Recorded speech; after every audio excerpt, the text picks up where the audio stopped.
Clever 64 present. A Playguide and video review. Sit back and enjoy the show.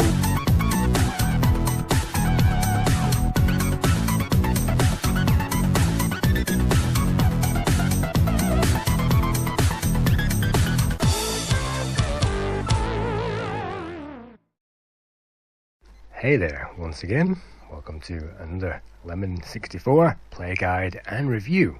This time we'll be taking a look at One Man and His Droid, published by Mastertronic in 1985. This is a complicated game and many people were put off by its complexness, so let's dive in and see if we can work this game out. To begin, we play as a robot, and it's our job, first of all, to find the object of this first level, which are sheep. You can see sheep there on the screen. They're known as rhomboids, and we must fight through a full flock of those things to get to our exit, which is at the top. If those sheep throw us into the side, then it's down and back to square one, and sometimes when they fall from the sky like that, they can push us all the way back down to ground level. What we have to do is to make headway while the sun shines and try to make as much progress up the hill as we can before those things start to fall. If we push forward on the joypad or the controller, then that will automatically find the next gap, and if we fail to find the next gap, well, it's all the way back down to square one. And that might seem unfair, but that's part of the trick of the game. So let's see if we can develop this any further. We slip between those gaps there and try to make as much progress up the screen as possible. If we can't, pull back down and try to drop onto a faster moving conveyor. And when they fall from the sky like that, they will alternate left and right and then fall. That's your cue to get out of there. By travelling left or right, we will find the escape chute, and that will launch us into the real start of the first level, which is to collect those rhomboids, 4 or more in the correct order, and then we can leave this level. Here, our robot droid friend must take on the challenge of guiding these rhomboids, which are semi-intelligent, all the way through the maze to a teleport, and then they will be teleported back to Earth. And if you get those in the correct order, as listed on the left, then you'll progress on to the next level. Unfortunately, if you do not get those in the correct order, then you will not progress to the next level. So the teleport is there in the top corner there. It's always a good idea to find that before you begin to find the herd.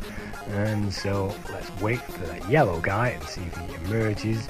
Was that the right guy there? Yes, that was the right one. So all we have to do is to make sure his exits are blocked, and then that will force that robot to go the way we want into the teleporter.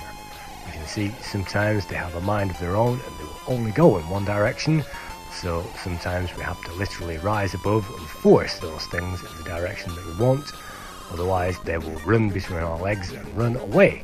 The good news is those rhomboids will only move up or down one level from the central cavern, which is where we are at the moment.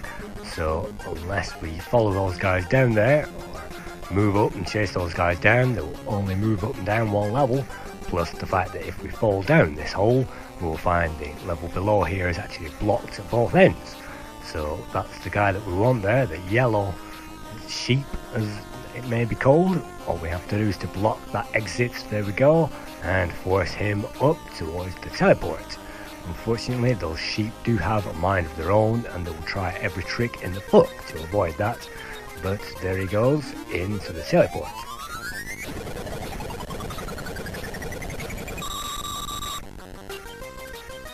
You can see I will let the other one go. The flashing there on the left indicates we have that sheep in the teleport in the right order.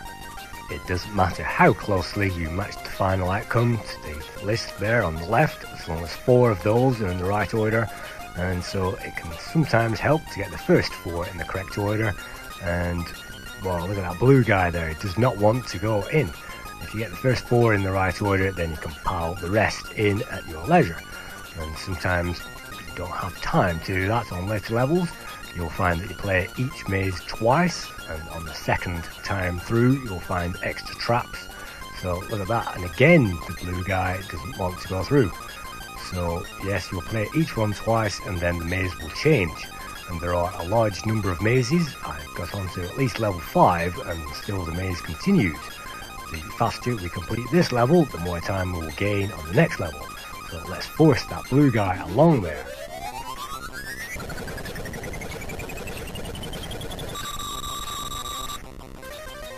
And now we can let the green one through because he's the next one in line.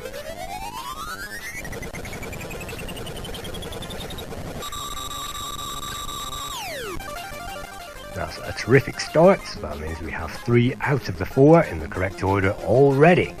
And so during this play guide you'll see me getting all of those in the teleporter in the correct order, and that's for the sake of my own vanity more than anything else. But let's continue, let's try to find the blue guy. As I say, if you finally complete the quest in a short enough time, that will give you extra time to complete the next level. So winners will be rewarded and slow time takers will be penalised by not having that extra time over the further levels. So try and find that blue guy there. Luckily this maze is fairly short and contains lots of dead ends at the beginning, and so if you follow those there won't be any way back. But because this is a robot, we actually have a special skill, and that is to mine. That's right, we can actually mine and tunnel through these caverns at our leisure, fly there, and unfortunately that will help, but that will also hinder us on later levels.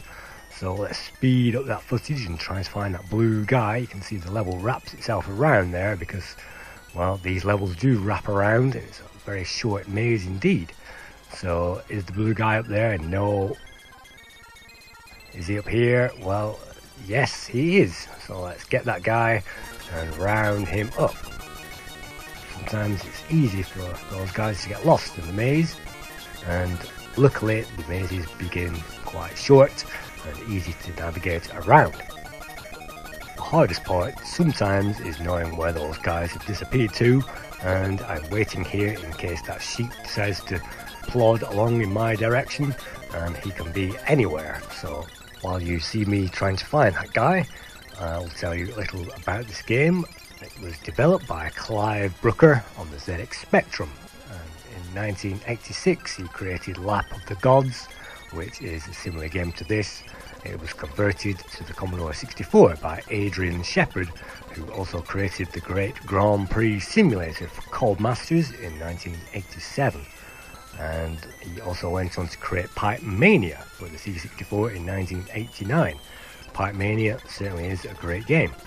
The music was created by Rob Hubbard, and it's the same music as you heard in the Invader load on our previous game Night Racer. So Rob Hubbard, well, he created VMX Kids and the Monty on the Run themes, and Eyeball, Knuckle Busters, and the great theme for IK+.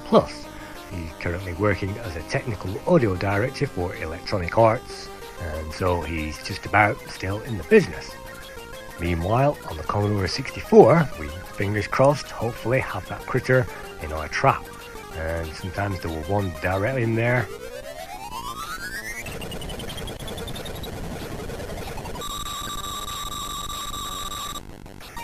And now we have the 4.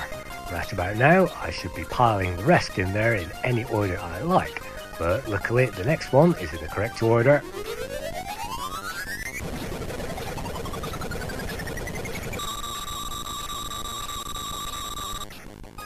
So that gives us 2 to find, but look at that time there, only 320 seconds remaining. That doesn't give us much time, but the 2 that we need to find are here. They will endlessly loop the bottom of that level now that we've tunneled through that, and early aspects of this game might remind the player of Lemmings on the Amiga, herding characters around a maze and basically having options like dig and tunnel there. We haven't really seen the dig, but we will do later on. So I'm trying to wait for the white guy, there he is, and now we can just throw that guy hopefully into the teleporter and get off this first level. There you go, you have to push those guys around just like a sheepdog. You really have to herd those into that teleporter, otherwise they will not want to go. So that's penultimate one.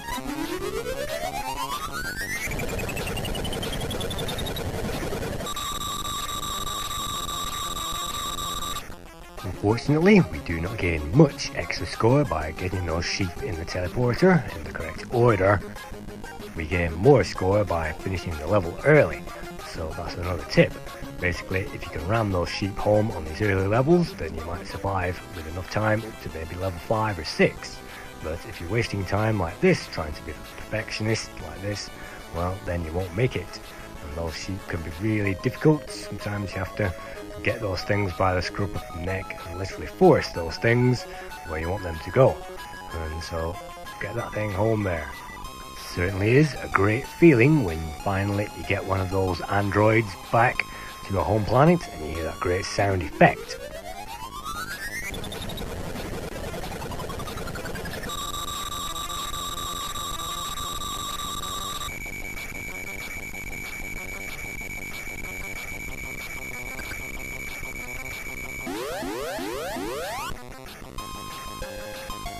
It may surprise you to learn there are actually 20 levels in this game, and the word Commodore is actually a password for level 5.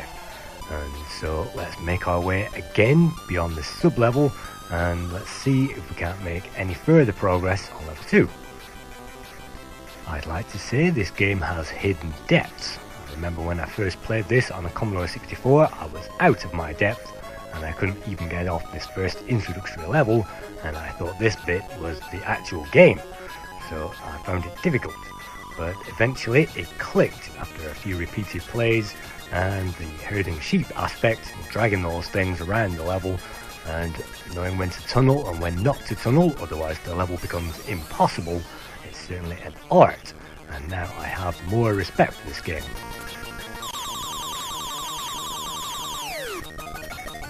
Now, on this second play through the same level, we gain bricks, and if those bricks find their way into the teleporter, then it's game over. There's absolutely nothing you can do about it. Luckily, those bricks are even less intelligent than the AI of the sheep, and so unless you are a complete fool and make sure those things go in there, then they are easy to file out of the system.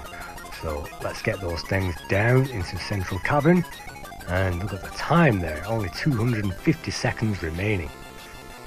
And first things first, let's find that teleporter.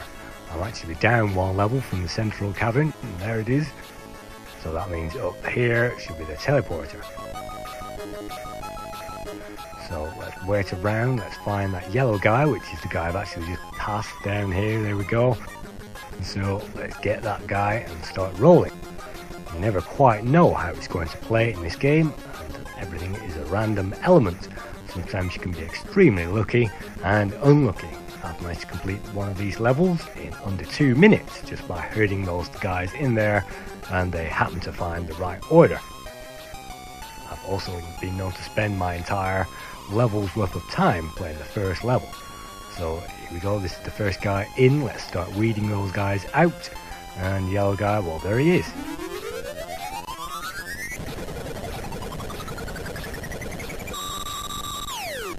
Sometimes those things will just wander into the teleport, and sometimes they will complete their own quota, but in the main it's difficult. And so you can see I'm waiting for the blue one again, and let's hope there he is. Sometimes they aren't too hard to find, and sometimes they almost fall in there by accident. So let's start weeding those guys out again. Weed out the green and the bricks, not you, stay back, you can go. And yellow and the blue, well let's let the yellow go, no not the blue, let's let the yellow go and pen off the blue, there you go, and straight into the teleporter.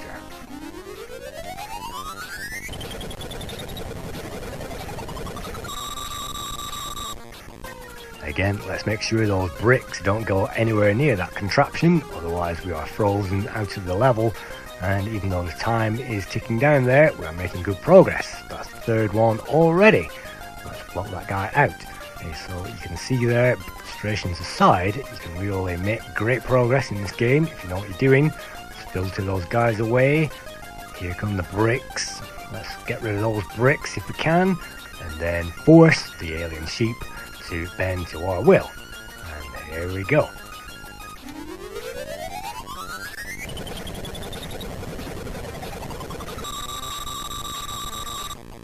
Only one more to find and only 90 seconds remaining. Let's see if we can make something of this. So yes, I certainly have great respect for this game. I certainly have before in this game. The levels do change, the mazes are complicated. Sometimes you have to know when to burrow and when not to, and sometimes you have to know the tricks. Like for example, on this level, you can see this sheep alien will only go to the right. What can you do? Well, if you press the fire button, that will press the options and that will change you into duck mode, which will temporarily tunnel you into the tunnel surface, and then you can pop out by pressing fire again twice, back to flight mode, and now he is on the correct level. Hopefully it should be a lot easier to get him in there. So you can duck into the scenery, partition those guys away just like that. Let's hope he hasn't gone down. Where is that guy? Come on, time's ticking away there, there he is. And oh no, this is going to be more difficult than I thought. At least if they're on the correct level, it makes it a little easier. But let's get that guy again. Let's try and grab him. Let's try and grab him. Oh no, missed. Let's try again. And you have to make sure that the exits are blocked there and force him up there. Oh, unlucky. Time over when we had the fourth one in a row. But that's how you get 4, or at least somewhere in this game. It's not a pushover, but it's not too complex either. It's a very fun game for the kids. It's very unique, and perhaps that's where Lemmings all began. So thank you for viewing another play guide and review to another 64 classic. See you soon.